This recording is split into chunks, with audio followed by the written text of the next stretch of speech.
Hey everyone, welcome back. In this video, I'll be showing you guys how to fix the SpareBank 1 verification code not received. First, check your mobile's network signal and then make sure that it is strong. Weak signal can delay or block SMS codes. Next, go ahead and confirm that you've entered the correct phone number or email linked to your account. Then restart your phone and request the code again. You can also turn airplane mode on for a few seconds, turn it on for about 10 to 15 seconds and turn it off to refresh your network connection.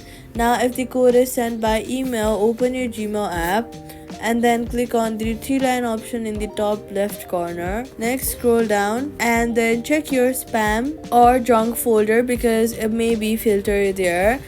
Now avoid requesting too many codes in a short time. This can delay delivery. Wait a few minutes before trying again. If the code still does not arrive, contact SpareBank 1 support for assistance. That's how you fix the SpareBank 1 verification code not received. Subscribe for more simple and